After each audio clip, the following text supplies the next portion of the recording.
اللہ اللہ اللہ اللہ۔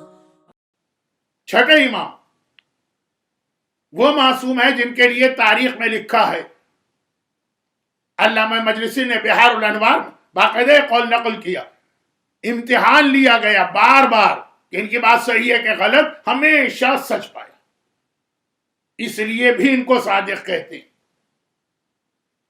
کل جو پیغمبر کی بات ذو الشہادتین خزیمہ ابن ثابت انصاری، یا رسول اللہ ہم نے تو آپ کو آنکھیں بند کر کے مانا، جو آپ کہیں گے، جب ہر چیز ہم نے بغیر دیکھے مانی ہے تو اب ہم گھوڑے پہ کیوں یہ اصرار کریں؟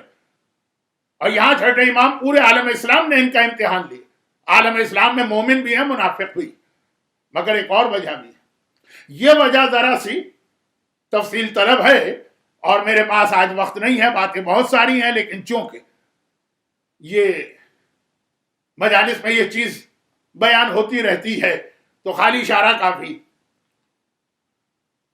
ہمارے یہاں ایک حدیث جابر ابن عبداللہ انصاری کی بہت پڑھی جاتی، جس میں پیغمبر نے اپنے بعد 12 جانشینوں کا ذکر کیا، 5ویں امام کا نام لیا اور 5ویں امام کو سلام بھجوایا، ایک حدیث پڑھی جاتی ہے۔ لیکن اسی طرح سے ہمارے پاس اور کچھ حدیثیں ہیں دیگر معصومین کے لیے، خاص طور پہ چھٹے امام کے لیے۔ ہمارے پاس ایک حدیث ہے، یہ 2 مختلف راویوں نے یہ حدیث نقل کی چوتھے امام سے، اور دونوں بہت ٹاپ کے راوی ہیں۔ ایک ہیں ثابت ابن دینار، کتنے عظیم راوی، ابو حمزہ سمالی، جن کا اصل نام تو ثابت ابن دینار، بہت ہی عظیم صحابی۔ ایک لفظ آیا ان کے لیے نا کہ ان کا وہی اسٹیٹس تھا چوتھے امام کے پاس جو سلمان فارسی کا اسٹیٹس تھا رسول اللہ کے پاس، بہت عظیم صحابی۔ انہوں نے بھی یہی روایت نقل کی جو اب میں پڑھ رہا ہوں بہت جلدی۔ اور ابو خالد کابلی بہت عظیم راوی ہیں یہ بھی، البتہ یہ ان راویوں میں سے ایک ہیں کہ پہلے امام کے مخالف تھے اور پھر امام کے چاہنے والے بنے، تو کیا چاہنے والے بنے، ان کے واقعات کبھی پڑھیے، امام کی ان سے محبت کبھی دیکھی، اور ان کے ذریعے جو حدیثیں ہم تک آئی ہیں۔ ابو خالد کابلی دونوں نے 2 مختلف موقعوں پہ چوتھے امام سے ایک ہی سوال کیا تھا، اور یہ سوال تقریباً ہر امام سے اس کے قریبی صحابی کرتے تھے کہ مولا آپ ہمارے امام ہیں، آپ کے بعد ہمارا امام کون ہوگا؟ وہ جو غدیر خم کا اعلان ہے نا، یہ ہر امام کا صحابی، اب عام صحابیوں کو یا توجہ نہیں ہوتی ہے یا ہمت نہیں ہوتی کہ امام سے جا کے پوچھے کہ مولا اگر آپ شہید ہو گئے، یہ ان کو برا لگتا ہے یہ سوال، لیکن جو بہت ہی قریبی وہ غدیر والی بات کرتے ہیں کہ مولا اگر آپ دنیا سے چلے گئے تو پھر ہمارا امام کون ہوگا؟ تو دونوں نے یہ سوال الگ الگ موقعوں پہ کیا، دونوں کو ایک ہی جواب ملا۔ چوتھے امام نے کہا کہ میرے بعد میرا بیٹا محمد امام ہوگا، اور یہ محمد وہ ہے کہ یہ علم کو پھیلائے گا، شگافتہ کرے گا تو باقر کہلائے گا، اور اس کے بعد اس کا بیٹا جعفر ابن محمد وہ تمہارا امام ہوگا، اور اس کا لقب صادق ہوگا۔ 5ویں کا لقب بتایا باقر ہوگا کیونکہ وہ علم کو پھیلائے، اور اس کے بعد اس کا بیٹا صادق ہوگا۔ ابھی چھٹے امام دنیا میں نہیں آئے، 5ویں پیدا ہو چکے ہیں، چھٹے پیدا نہیں ہوئے۔ لوگ مخلص، سمجھدار، پہلے سے تیاری کر لینے والے وہی سوال کر رہے ہیں امام سے، اور اتنے عظیم صحابی ہیں، کبھی مجھ سے آپ دونوں کے حالات پہ الگ الگ تقریریں سنیے۔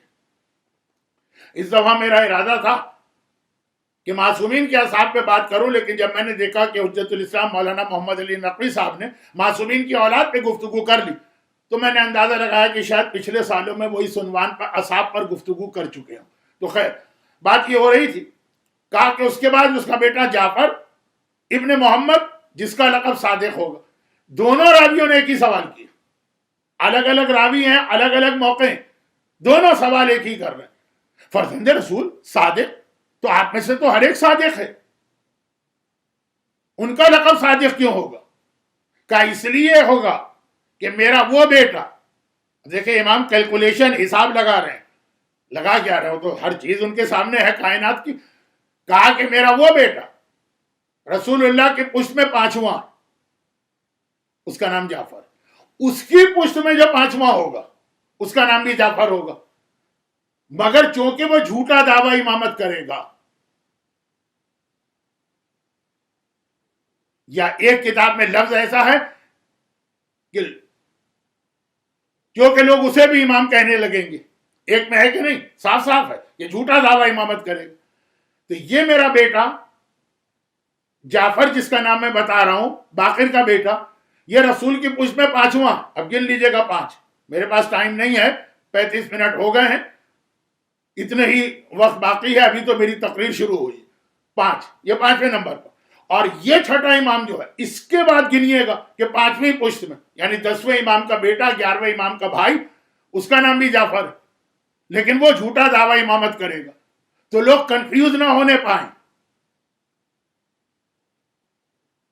اس لیے اس جعفر کو پیغمبر نے کہا صادق کہنا. خالی رسول کہتے تھے کہ ہماری اولاد میں 12 امام ہوں گے، ایک کا نام جعفر ہوگا، تو کہیں اس کو لوگ نہ سمجھ لیں.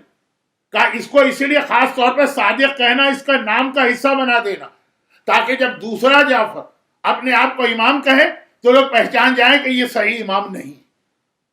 چنانچہ ان کو بعد میں جعفر کذاب کہا گیا، اور بہت سارے علماء کا نظریہ ہے کہ انہوں نے توبہ کر لی تو انہیں جعفر تواب کہا گیا. اور کئی علماء کا نظریہ ہے کہ وہ نہ نعوذ باللہ نہ کذاب تھے نہ تواب تھے، وہ شروع سے ہی ٹھیک تھے، لیکن مقصد صرف یہ تھا کہ ان کو لوگ امام نہ مانیں. وہ دعویٰ امامت کریں گے، خاندان اہل بیت میں سے ہوں گے، نام بھی ان کا جعفر ہوگا.